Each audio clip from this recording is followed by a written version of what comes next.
So, what if I told you the secret to truly great acting isn't really acting at all? Today, we're diving into the Meisner technique, a pretty radical approach that teaches actors how to stop pretending and instead start living truthfully. And right away, the man himself, Sanford Meisner, he doesn't pull any punches. When he says something like this, he's throwing down a gauntlet. He's challenging the whole idea of a polite performance because he believed those social masks we all wear are the #1 enemy of truth. And that really gets to the heart of it, doesn't it? This is the central question of his entire technique. What if we've been looking at acting all wrong? What if the real goal isn't to become a better pretender, but to become radically, almost uncomfortably honest? This brings us right to the core philosophy. Stop acting and start doing. Meisner's whole system is this journey away from just imitating feelings and towards real, authentic experience. It's all built on one powerful idea. And well, there it is. This isn't just a shocking phrase to get your attention. For Meisner, this was a direct order. He was telling his students you have to strip away all that social conditioning, that need to be nice and agreeable, and instead, you have to find your raw, unfiltered gut instincts. This leads to his foundational concept, the reality of doing. You see, Meisner would give his students a simple task, like, say, counting every single light bulb in the ceiling. He wasn't looking for a performance of counting. He wanted to see if they were really doing it. Because as he put it, if you're really doing it, then you don't have time to watch yourself doing it. It's about being completely lost in the action, not in your own performance. Now, you got to understand, Meisner's ideas didn't just pop out of nowhere. He was a founding member of the legendary group theater, which itself grew out of Stanislavski's groundbreaking system. But a really key moment happened in 1934. Stanislavski himself started to doubt one of his own ideas, effective memory. Using your own past traumas to create emotion. Meisner jumped on that. He agreed, and that pivot away from it became a cornerstone of his own unique technique. Okay, so let's get into the most famous and probably the most misunderstood exercise in the entire technique, the word repetition game. This is ground zero. This is where the process of basically unlearning how to act begins.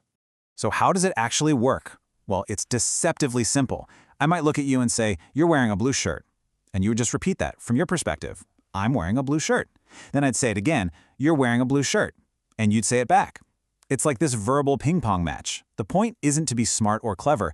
It's to force you to stop thinking and just listen and respond. And at first it feels totally robotic. It's weird. But that's the whole point. The repetition is designed to short-circuit your overthinking brain. It takes away all the pressure to think of what to say next, and it forces you to just react in the moment to whatever you're getting from your partner. You're building the muscle for real, active listening. Then, out of that mechanical, robotic base, something amazing starts to happen. Instinct starts to bubble up. This next phase is all about moving from just observing to having a spontaneous, truthful reaction. It's about finding the reason for what you do in the other person. The whole purpose here is to dismantle that little editor in your head. You know the one, right? The one that tells you what's appropriate or polite to say or do. The repetition game has quieted the brain, and now the actor learns to trust whatever impulse arises from truly deeply listening to their partner. And everything, literally everything, is governed by these two principles. The first one, it just kills self-conscious, pre-planned acting. Dead. But the second one, that's the game changer. It completely shifts an actor's focus from themselves onto their scene partner. Your performance is no longer about you, it's a reaction to them. Meisner had a very, let's say, direct way of demonstrating this. The story goes, he'd tell a student to just say his name.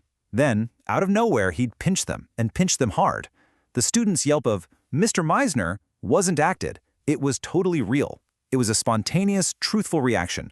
See? The pinch from the other person justified the ouch. Okay, so once the actor is grounded in this moment-to-moment reality, Meisner starts adding layers. He starts turning up the heat. The exercises get more complex, forcing the actor to hang on to that truthfulness while juggling objectives and circumstances. First up is the independent activity.